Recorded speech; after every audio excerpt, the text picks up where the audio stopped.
Good evening and welcome into Sports Talk on a Budget. It is Wednesday, December 18th, year of our Lord 2024.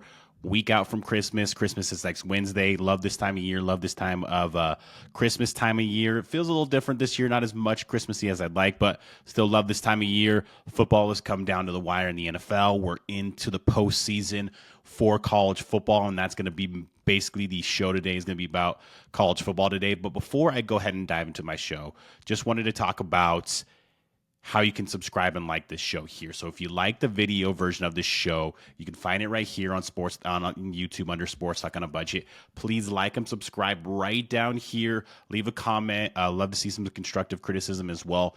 However, if you prefer the audio version of the show, it is available on places like Spotify, Apple Podcasts, Amazon Music, and pretty much wherever you like to get your podcasts. So it's also under Sports Talk on a Budget there as well. But with all that being said, let's go ahead and look at our topics of the show. So as I kind of mentioned earlier, this is going to be a college football-centric show. We're into the postseason for college football. It's bowl season. It's college football playoff season. So going to talk about that a lot. But my first topic is actually going to be about the state of the sport, the state of college football. A lot of issues right now with college football. I think the on-field product and the parity of the sport has been really good, but some of the other things that are affecting the sport right now, I don't think are sustainable, and I will talk about that in the first topic. Second topic, we're going to do a full first-round college football playoff preview. We have 4 games this weekend, starting with the game on Friday night. Got to break down each one of those games, give you my preview and picks for each one of those games, and that is going to be our show for tonight. Not going to dive into the NFL too much. I'll get into that as the weeks goes on, but this is going to be a full college football show, so let's go ahead and look at the show. So, like I said, first topic of the day, I wanted to look at the state of college football. And the current college football model, in my opinion, is not sustainable. And what I mean by that is mostly the calendar. And so 2 things were introduced to college football about 4 or 5 years ago, and that was the transfer portal and NIL. NIL is name, image, and likeness, and that's how these players are getting paid. If you didn't know, I'm living under a rock, but whatever. Those 2 things were introduced to college football about 4 years ago. Now, players have been able to transfer basically for the history of college football. Usually they have to sit out a year or they have to be a graduate to transfer. That was the past thing. Now it's open season. And that's what I think has been the issue. Both the transfer portal and NIL were introduced to get sort of together, but have been kind of linked together. And the problem, I don't have a problem with there being a transfer portal, and I definitely don't have a problem with there being NIL, these players that make a ton of money for their universities getting money as well to play and to play college football. The problem that I have with both of these things is there is no structure. Outside of windows for transfer portal, that is the only structure. There is basically like a winter or a fall window is what they call, and that starts at the end of the season after conference championship games. And then there's a spring window after spring practices and spring games are up. There's another window where you can jump into the portal then. That's the only structure for the transfer portal. But the thing that boggles my mind is that the transfer portal is open while teams are playing bowl games and while teams are playing in the college football playoff. So the transfer portal opened the Monday after conference championship games. So what happened that week leading up to the conference championship weekend and to leading up to the portal opening? So the week of conference championship games on that Wednesday was early signing day for college football, for high school players to sign into a college football program. That is the week of conference championship games. So you're asking the teams that had just finished their season but didn't make their conference championship game, and also the teams and coaches that are in conference championship games to go and make sure and recruit high school players and finish off their recruiting with high school players and make sure that they sign and make sure that they don't flip or decommit from their school and sign and get into the program. All during either, like I said, either exactly the week after your regular season ends, or during the week you're playing in a conference championship that's going on. Then we have conference championship games, and those were Thursday, Friday, and Saturday for all the Division I conferences. And then Sunday was Selection Sunday for the college football playoff, where the 12 teams were selected for the college football playoff. and then Monday was the transfer portal. That is an unsustainable calendar to me. So you're telling me that in the span of 1 week, you have the early signing day, so these coaches have to go out and make sure that these high school recruits are going to sign on the dotted line and not flip their commitments and go to your university, because about 90% of your signing class signs on early signing day. You have a couple people that'll wait for the traditional February national signing day, but 90% of most classes are signed on early signing day. And then if you're in the conference championship game, you're also practicing for that, but you're also practicing, if you're not, for potential bowl game that you're going to be in. And then if you're going to go to the playoff, you have to wait on Sunday to see where you're going to be selected and where you're going to be seated and where you're going to go. And then the very next day, that Monday, the transfer portal opens up. And what's happening leading up to the transfer portal opening up on Monday, the week before, you have all these players kind of saying that they intend to jump into the portal. So now you're also kind of re-recruiting your own roster at the same time. And then once the transfer portal opens, then it's open season. And most Division I programs are losing 10 to 15 to 20 players per roster, and some are even worse, per roster to the transfer portal every single season. Every single transfer portal cycle, teams are losing 10 to 15 to 20 players. And in the you have a team like Marshall who just won, I think they're in the Sun Belt, just won the Sun Belt Conference title, lost too many players to the transfer portal that they had to opt out of their bowl game, and they're not going to play in their bowl game against Army. I don't remember what the name of that bowl game was, but they're not going to be playing in the bowl game, and a team had to be put in their place. That's just madness to me. It's just madness how this transfer portal, there's no loyalty anymore in college football. There's guys that are transferring for a fourth or fifth time in this cycle. You have a player like TJ Finley who's bounced all over the country, basically. You have a guy like Beryl Alexander who's in the portal for the third time, and I wouldn't be shocked if he ended up in the fourth time next year. So you have guys transferring all over the place while these teams are also practicing and getting ready for bowl games, while these teams are also practicing and getting ready for the college football playoff. And what kind of really broke the dam, I think, this past weekend was Bo Perbula, the backup quarterback at Penn State, having to enter the transfer portal and leave Penn State. He's the backup quarterback, but he comes in a lot for kind of like gadget plays. He's better in the run game. He's better with his legs, comes in for gadget plays. Probably gets about 6 to 7 snaps a game. And if Drew Aller, their starting quarterback, were to go down, he's really their only viable option. So he had to join the transfer portal to get an opportunity to go start somewhere else and get ahead of all these other quarterbacks that are in the transfer portal and give himself the best opportunity to land at a spot that is best suited for him, instead of staying with his team that is playing in the college football playoff and that has a decent chance to make it to the semifinals and maybe even make it to the college football playoff national championship. And it's not just Bo Perbula. There's been countless players from playoff teams. I mean, Georgia's losing players. Ohio State's lost players. Texas has lost players. There's been a ton of players jumping into the transfer portal. Yes, they may not be starters for their teams that are playing in the college football playoff, but they're players that if the guy in front of them were to get hurt, they could be viable guys to go in the game. They're depth pieces. So now, because the transfer portal is open during the same time that the college football playoff is going on, the depth of these teams that are playing in the college football playoff, and some of these teams, if you're in the first round, you make it all the way to the national championship, you're going to be playing 4 games, and you're guaranteed to at least be playing 3 games if you make it to the national championship. So there could be more attrition and injury. Their depth is even less because of the transfer portal being open up and because players need to get in there to get ahead of it, or if they wait until their team's eliminated, because there is windows that open after your team's eliminated, not only do they have to get to a certain place because of the academic calendar, but they also want to get to a place that suits them the best. And if they wait until after their team is eliminated, either this weekend, next weekend, the following weekend, whatever the case may be, they may lose out on fits for their position, fits for what they can bring to a team. So they have to get in the portal and not stay with their team as their team tries to make a run to the national championship game. Like I said, these guys aren't starters, but they're depth pieces. They're guys that could play roles if their guy in front of them got injured. So that, I believe, has to change. You can't have that at the same time.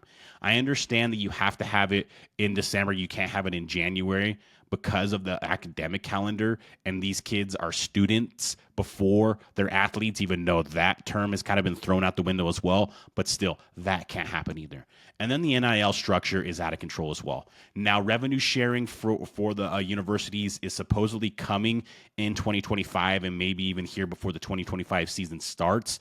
That will make a big difference because now players will be paid based off the revenue their universities and their specific teams are making, and it'll be shared on a revenue sharing model. That's a lot more sustainable than what's going on in NIL.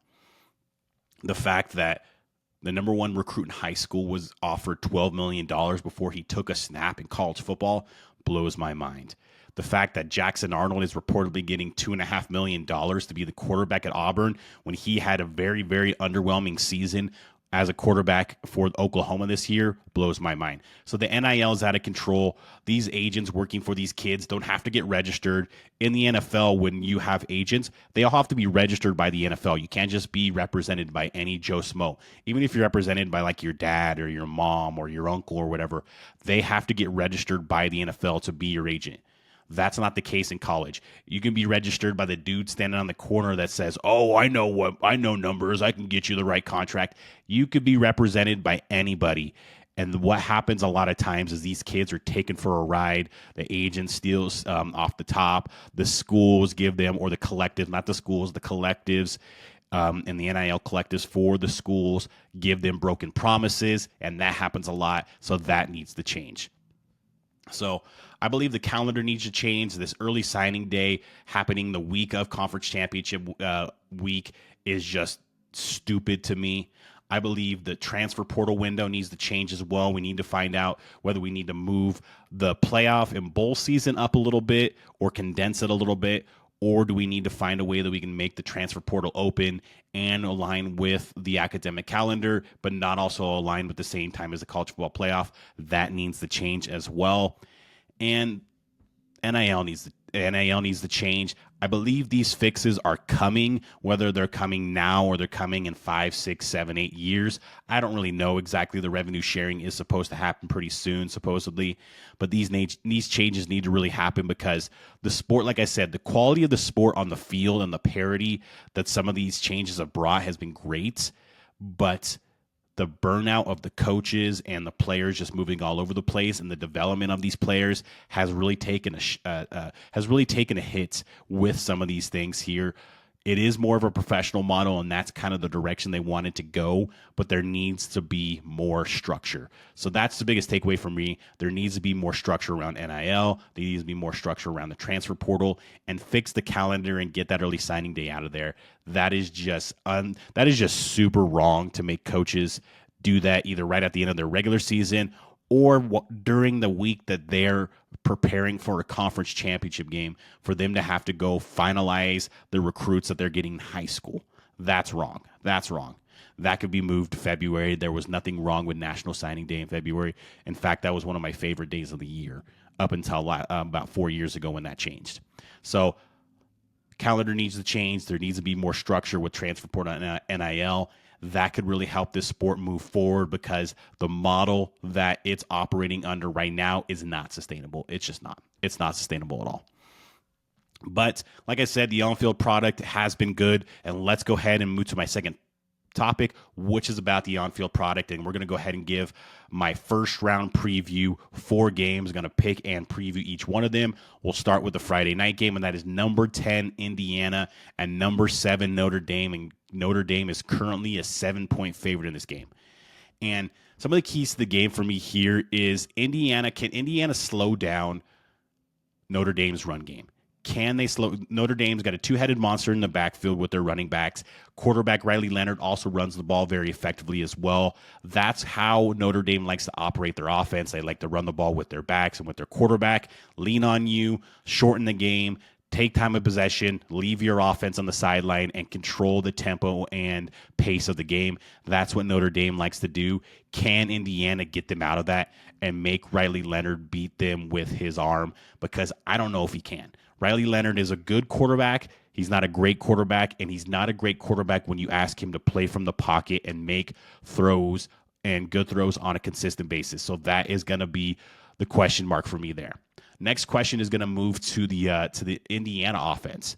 So Notre Dame all season long was one of the top 3 in the nation against pass in the past. Their pass defense was top 3 in the nation. But what a lot of people argued throughout the season is, okay, well, what kind of explosive pass offense did they play throughout the season? And that was kind of a big question for me as well, because their schedule was softer than it probably should have been, because teams like Florida State were down, and some of the other teams they played, and some of the best teams they played, Army and Navy, those teams don't throw the ball. Those are service academies. They don't throw the ball more than maybe 7-8 times a game. And then Notre Dame finally played an explosive passing offense in the last game of the season against USC, and Jade Mayava and that USC offense threw for 360 yards on this Notre Dame defense. So that pass defense came into more question for me in that game.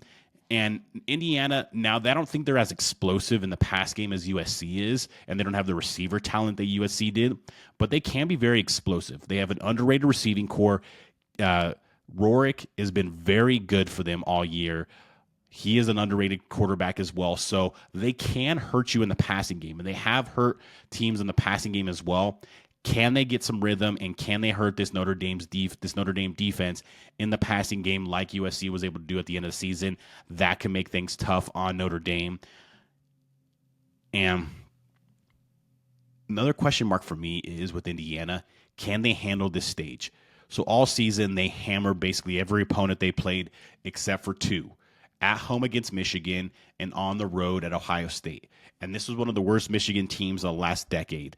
And they still struggle with them at home. And then on the road at Ohio State, they came out hot. They scored on that first drive, and then it was basically done. They got outscored. I believe it was like 33-7 the rest of the game after that first opening drive. So can they handle this big stage? The biggest games that they played all season in Michigan and Ohio State, they struggled in and lost pretty handily against Ohio State. This is a huge stage for them. Not only are you playing against the team in your states that represents your state in college football, basically, when it comes to Indiana, when it comes to college football, you're playing one of the biggest brands in college football history in Notre Dame.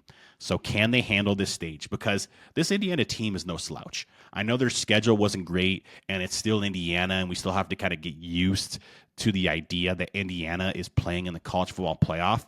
But this is no slouch. They have a good run defense front. They can get after the quarterback. They can throw the ball well with Rorick at quarterback. This team is no slouch. They can run the ball pretty well as well. But can they get up for this kind of game? Can they get up? Can they rise to the occasion? Can they rise to the moment in this big game against Notre Dame? Like I said, the team that owns their state when it comes to college football and is one of the biggest brands in college football history. Can Indiana do it? I think they can. Now, I'm not going to pick Indiana to win outright, but I think they cover that spread and they keep it close, because I think with their defensive front, which can be very disruptive, they'll slow down the running game and make Riley Leonard play from the pocket a little bit more, which will slow down the Irish's offensive attack. And I think they'll be able to throw the ball with some success on this Notre Dame defense as well. Now, the weather, it's supposed to be cold. It's actually been snow throughout the week, so that could play a factor. But Indiana's used to the cold. They're in the same damn state, so that shouldn't be a problem. So I think Notre Dame wins, but give me Indiana to cover. Indiana +7 is the play there for me. And then we'll move to the Saturday morning game, and that is going to be number 11 SMU at number 6 Penn State. And Penn State is currently an 8.5-point favorite in this game. And first question for me is on the SMU offensive side. Can they protect Kevin Jennings, their quarterback, from this stout defensive front of Penn State with guys like Abdul Carter, with Denai Dennis Sutton? One of the best defensive fronts in the entire country Penn State has. They can get after the quarterback. They can disrupt the running game. SMU likes to run the ball with their backs and with Kevin Jennings as well. Can they block Penn State's front and get a decent running game and take a little bit of pressure off of Kevin Jennings in the passing game? That's a huge question mark for me there, because not a lot of teams have been able to move the ball on the ground against Penn State. Basically just Oregon, because Ohio State didn't move the ball great on the ground until that final drive where they put away the game.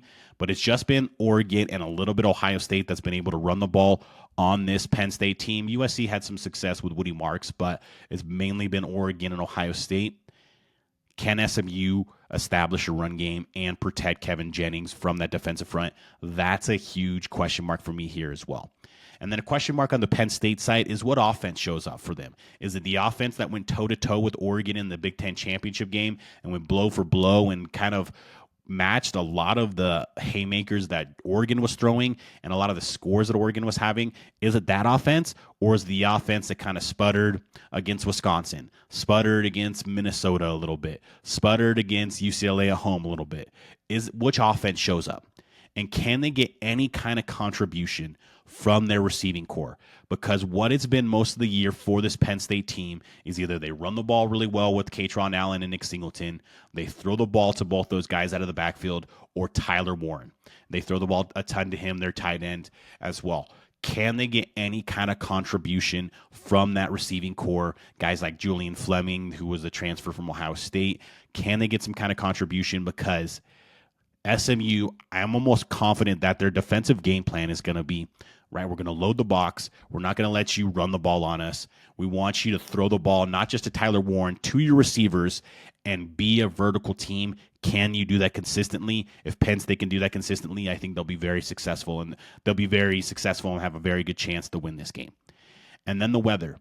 This is also going to be a cold game in Happy Valley, in State College. It's going to be in the 20s. Actually, I think the low is 13. There's a potential for snow. You have a team like SMU who's coming from Dallas, Texas, is not used to that kind of weather, hasn't played a team or in that kind of weather all season long. Does the weather play a factor there? And then my last question for this game is, what QB makes less mistakes? Is it Drew Aller? Is it Kevin Jennings? Because both these quarterbacks at times during the season have played really well and have looked like some of the best quarterbacks in the country. Looks like they could be Heisman contenders at times. And then there's stretches in a game that they don't play well. I think of the Duke game for Kevin Jennings when he had 3 interceptions early on in the first half against USC for Drew Aller, against Ohio State for Drew Aller as well. So which quarterback makes less mistakes? It's at home for Penn State. A lot of pressure on James Franklin. James Franklin never wins the games that he's not supposed to win, so he never plays up to competition above him, but he seems to always beat the competition below him. So he doesn't play down to the competition underneath him. They're obviously favored by 8.5. They're the better team, supposedly, or at least that's what Vegas and the College Football Playoff thinks. I think Penn State wins, but I think this SMU team keeps it close. I really like what they've done this year. Rhett Lashley is a hell of a coach. Kevin Jennings is a really good quarterback. They have a good back in the backfield. Their defense is good but not great. I think they keep it close. I think they cover, so give me SMU plus 8.5 to cover, but I like Penn State to win the game outright. And then we'll move to the afternoon game on Saturday, and that is number 12 Clemson and number 5 Texas, and Texas is currently an 11.5-point favorite in this game. First question for me is, can Texas bounce back from the SEC championship loss? They controlled that game in the first half, and they outgained Georgia. They looked like the better team for basically 90% of that game against Georgia. They still couldn't get the victory. So can they bounce back from that loss? I know it was just 2 weeks ago. They've had plenty of time. How does Texas bounce back from that loss? Another question mark for me is, do we see more Arch Manning? Because in that SEC championship game against Georgia, I thought Arch Manning should have got on the field more.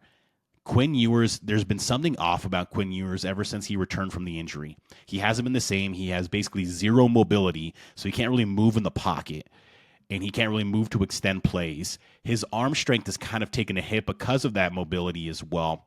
So do we see more of Arch Manning? If I were to be honest, I think this team has a higher ceiling with Arch Manning at quarterback than with Quinn Ewers at quarterback. I know they're not going to start Arch Manning, but is there maybe a quick trigger to take out Quinn Ewers if he struggles and put in Arch Manning. I thought that we would have saw that in the SEC championship game against Georgia. We did not see that, so we'll see if something changes here in the college football playoff. But that's a big question mark for me because this Texas offense, now they've beaten the teams that they're supposed to beat, and the only loss is to Georgia twice, both at home and in the SEC championship game. But whether it was the Texas A&M game where they only scored 17 points, the Arkansas game where they only won by 10, I think they won 20-10. Their offense has not looked crisp and does not look like what a Steve Sarkisian offense really looks like at this time of year. So that is a huge question mark for me. So this Texas team, like I said, really, really good, stout offensive line. Their defense, I'll get to that in a little bit, but the offense has not looked great throughout the season. Can Quinn Ewers get back on track? Can they get the ball out to their playmakers on the outside? And how effectively can they run the ball? Because that has kind of been one of the only kind of bright spots for this offense recently is how they run the ball. And then when we look at the Clemson side, so Clemson, when they've had to step up in competition, they played Georgia to open the season, lost 31-3. They played Louisville at home, who was probably the best team that they played in conference all season, got hammered at home. They played South Carolina at home, only scored 14 points in that game, and ended up losing that game. So Clemson hasn't been able to step up to the competition, especially the competition from the SEC in Georgia and South Carolina. Well, now they're on the road in the against an SEC team in Texas, and Texas's defense is really good. They're really good. You can make the argument that they may even be better than Georgia. They're stout on the defensive front. They have really good back-end play with their corners and safeties, and they can hit you. They'll hit you in the mouth, and they'll hit you hard. So can Clemson move the ball at all on this Texas defense? Can Cade Klubnik and this running game of Phil Maffa, can they get any running game going? And can they get the ball to some of their young receivers to make plays? That is a huge question mark there. So when I look at this game, I think there's a giant mismatch. It's when Clemson's offense is on the field versus Texas's defense. I don't like that matchup for Clemson at all. If Quinn Ewers and this Texas offense can get anything going on the offensive side, and this Clemson defense isn't as great as we've seen this defense in the past. So if Texas can get any sort of offensive rhythm, especially an early lead, I think they can run away with this game. I think there's a chance they do. So I like Texas to win and cover in this game. So give me Texas minus 11.5. Just don't trust this Clemson offense against this Texas defense. I fully expect there to be a couple turnovers from Cade Klubnik with that defense of Texas, and that really flips the game. So like I said, give me Texas to win and cover. Texas minus 11.5 is the play there. And then we'll finish off with the nightcap on Saturday night and the best game of the weekend, in my opinion, and that is number 9, Tennessee, at number 8, Ohio State. And Ohio State is currently a 7.5-point favorite in this game. And we're going to start off with talking about Ohio State. And the question mark for me when it comes to Ohio State is, what kind of mental state are they in right now? It was 3 weeks ago when they had that just stunning, unbelievable loss at home to Michigan, their 4th loss in a row to Michigan for a 4th straight year. How they bounce back from that? And this Ohio State team, if they get down early, it's going to be tight in there. You're probably going to be able to cut the tension with a knife, basically, because the crowd is not happy with their team, is not happy with their coach. So if this team gets behind, even if it's just 7-0, say Tennessee gets the ball to start the game, goes down the field, scores, it's going to get real tight in there. And how does Ohio State respond if they get in that situation? I think it is paramount for Ohio State to get an early lead. If they win the coin toss, I know that they usually like to defer. I would take the football. It's going to be paramount for Ohio State to get off to a good start, get potentially an early lead in this game, because if they get behind early, it's going to get real tight there. Both, you can feel it with the fans. You're going to maybe feel it on the sideline with the players and the coaches. That can't happen. They cannot fall behind, especially if they fall behind like 10 or 14-0. It can get even tighter, and that could end up being it for Ohio State. And what killed Ohio State against Michigan was that defensive front with Kenneth Grant and Mason Graham. They took over that game and limited Ohio State's offense and rushing attack to basically nothing.